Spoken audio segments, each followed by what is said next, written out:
Pourquoi est-ce que Tony Cragg est au Collège de France? Parce que je connaissais Tony Cragg depuis longtemps, c'est comme ça que ça se passe. En fait, il avait fait une exposition à Beaubourg, je dirais il y a une vingtaine d'années. Il avait lu des choses de moi, je ne sais pas pourquoi d'ailleurs, c'est ahurissant, mais il avait demandé que je vienne discuter avec lui sur les questions de forme, puisque je suis, comme vous le savez, morphogénéticien. Je m'occupe de la création et de l'évolution des formes.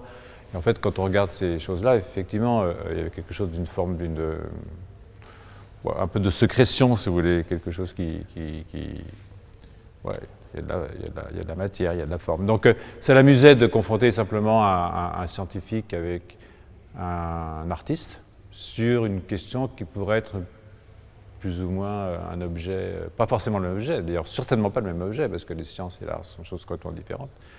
Mais disons, voir si on peut faire de la science poétiquement modifiée, à travers une réflexion sur l'art, qui n'est pas la mienne, qui est celle de Tony en l'occurrence. Voilà. Ben voilà Tony. Voilà Tony, notre ami Tony. Hey Tony, you know, I mean, we are working without you, you know. You put me on the spot now. You said, oh, it's just 2 minutes from the hotel. But it's Yeah, well, you know. I walk for 20. I think it's So, 2 minutes if you're flying.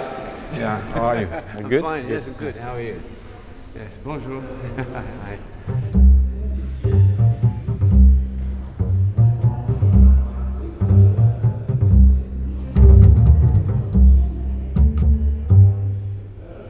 I said that art and science have nothing to do together, more or less, you know. Mind the gap. No, not bridge the gap, but mind the gap. But we can dream together, which is different. And Alan's right. Apparently there's an enormous gap between science and art on some at the present time, which is, it's not always been the case, because there was no term for science and art 500 years ago. It was more or less the same thing. And this, because of the specialist knowledge that's been necessary for science, this has diverged increasingly over the last centuries and seems to be now parting completely. On the other hand, we both get all of our knowledge from looking at material.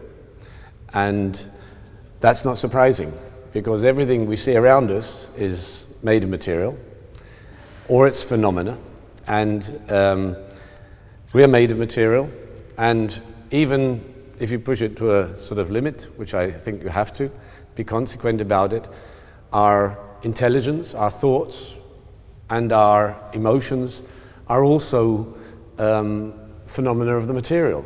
So I think it's, Alain's looking at it from a neurological point of view, but I'm looking at it from the surface, because all I'm left is, as most people in the population, that's what we see. We see the material because of the light reflected from its surface. That's all we have.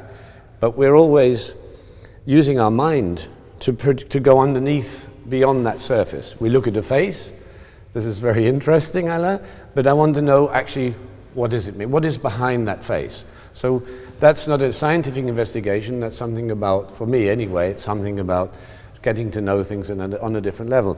Now, what he's looking for, as I understand it, okay, I might be totally wrong, I'm not an artist, as you know, but what is more interesting than the shape is the invisible behind the visible. So when I look at a thing like that, I'm trying to look at as a scientist, you know, the scientist has to look at the invisible, you know, just behind what is obvious. Yeah. So we are not so much interested by the shapes, but what is shaping the objects, okay? How they develop, how they can be transformed, what is the physiological meaning of these changes. So the logic of life, for example, if there is any logic to this thing, exactly. Which is extremely different from what an artist will do, you know. The artist will be more on the emotional facet of this work. Yes, so that's why I say there is no bridge between us. I think there's a huge gap between us, except if you go to the level of what thinking means, okay? And I think this is the most interesting part when we try to mind the gap between science and art. It's to see, in fact, what is creativity, what is the role of language, what is the part of the invisible in what we do, because in fact, we are human beings, and any good thing, be it in art or in science, is individual. I mean, it's someone who is doing it. So it has to do with your own language.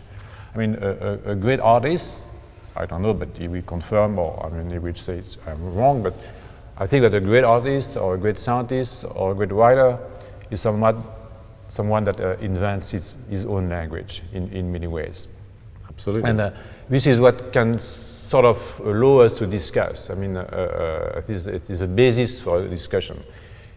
Beyond that, we're not doing the same thing at all. I mean, no, he can take what I do, and use it as a material for his work, but now he's going to make my science poetic, but it's not science anymore. I mean, as you know, I've been working with a guy doing theater, like Jean-François Perret, and I've been writing scientific stuff for him, and he takes them, he puts them into the mouth of the actors, it goes on stage, and it's not science anymore. Now it's become poetry, okay? And this is totally different. So I don't think we can say, we're not going to, I don't want to bridge the gap. No. It's important we don't. But I have to say, that we're made of material, and material has created us, and material has taught us to think, and material teaches us language. All the terms we have, every term we have, and therefore every idea, everything going on in our brain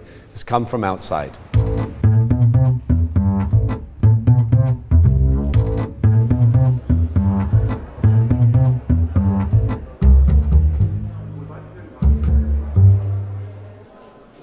Science is the clever way of using materials. It's the clever way of our strategy to use materials in the world.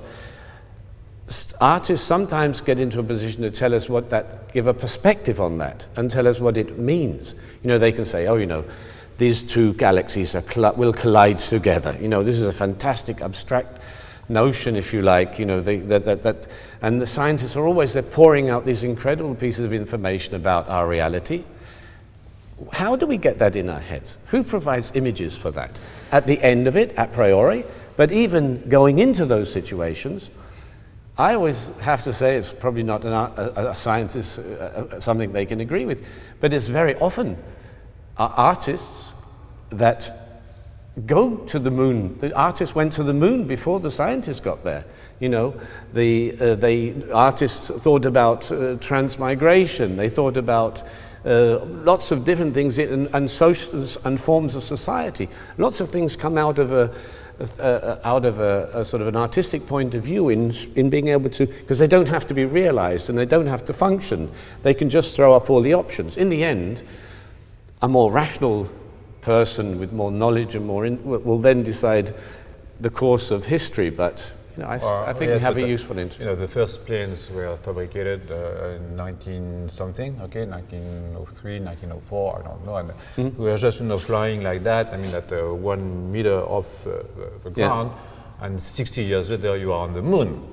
Exactly. Not by thought. I mean, you are really on the moon, and this is really a big jump. This is really poetic. Yeah. This is poetic. If this is not poetic, what is poetry? No, okay? I agree with that. Absolutely. So I think science can be extremely poetic by this way. I mean, we in 60 years, can you imagine that? 60 years to get on the moon? But we must understand. You can't do that. But we have to understand what we're both saying. They're using this word poetic. But poetic is from the Greek poesis. And it just means to create with material, to make with material, poesis, the creation of things. And so that's why a scientist can say that, and I think that's such a clear statement, that is poetic. But I also feel that art in the last 60 years has just changed incredibly in so many different ways, and the subject, the way it's gone into society, the way it functions, the images that have been produced. I think there are enormous developments. It has changed because the materials have changed? Oh, and also the concerns, I mean, look at sculpture. End of the 19th century, it was all figurative, made in about 4 or 5 different materials. Stone, wood, plaster, whatever. With the efforts of certain artists, Madame Rosso, Duchamp, Brancusi, Rodchenko, and then expanding it. It now is a study if you like, of the material, the meaning of materials, all materials in the world. So artists use from DNA to gold to shit, everything that comes up. There's no material, there's no meaning of that material. There's talking about sexuality, about social relationships, about political meanings, about the environment, that wasn't a subject really in art in so many, in such an open way. And its relevance in society has increased incredibly as well. I mean, art for many, in 100 years, it was a small sort of eclectic kind of thing, but art seeps into the society, it's changing attitudes.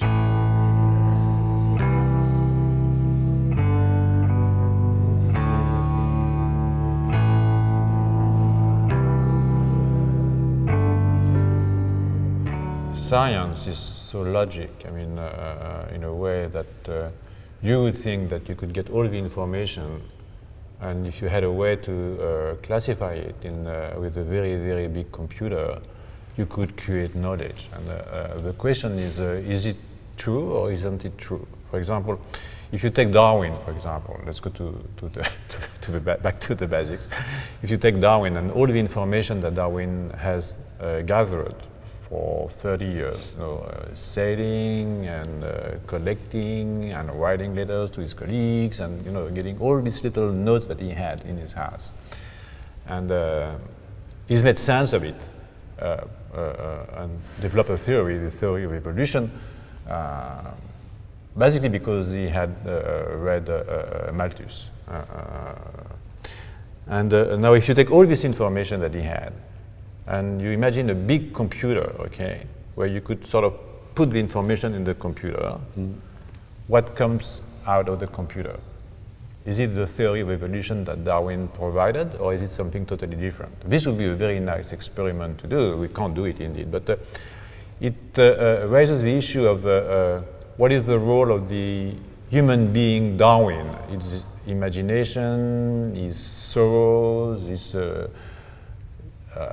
psychology, whatever, in the fact that he has been able to take all these things and provide biology with the only theory that we have at this point. And this is a question which I think is the only point where we could really try to see whether there is something common between an artist and a scientist, and when it comes to what is unique to the person who is doing it. Okay. Yep. But I just take up the, perhaps a different aspect, but going to Darwin, for example. I mean, Darwin's a classic case of something which is constant in our everyday life. Through knowledge, he challenged what people believed. And that is because scientists are interested in knowledge, but the other thing that actually plays one of the biggest roles in our lives is belief. Whoever you are and how a great scientist or just somebody on the street, we all know something. It's probably not very much, but beyond the horizon of what we believe, we think we know, there's an enormous area of things we don't know, and we have to believe. And belief is a great part of our lives. And artists participate because belief becomes subjective. It has to be, because it's not based on objectivity. So working in that area of belief is something that's an enormous role for literature, for all areas of art. And I think that's one of the most fundamental things that artists do. Well, there is an art, the art of believing in nothing. And, Exactly. And the art of believing in nothing, frightening. and to live anyhow, okay? Yes. Survive anyhow. That's I think this would be really what we should achieve. The art of believing in nothing. Yes, but it is something, because and a scientist should believe in nothing. No, he should. I agree. Not even in what he does. No, okay? but for most people, it's a frightening consequence. You see, because if you just say, well, give us another couple of million years and probably this planet the moon will drift away and we'll be near the sun, there'll be no life left on the planet. We didn't manage to get to another galaxy so all of the sort of science. So what happened? We came here, we did all this stuff, and then we just disappeared into something. It's meaningless. So does it mean nothing at all? Yes. And it may mean nothing at all. You have to be a Becquetian scientist. Yes, I know, but that's the biggest consequence. If you take a materialist attitude and you follow science, you may end up at that conclusion. And it's something you say, well, okay, well, that's the way it is. But still, while we're here, it's a little pocket of existence. It's a little pocket. And if we don't do it for anything else in the whole wide universe or whatever, the multiverse, I think one talks about, we should do a good job, still. And so, well, enjoy it at least. Enjoy it, yes, exactly. So we're back to your friend Marquis de Sade.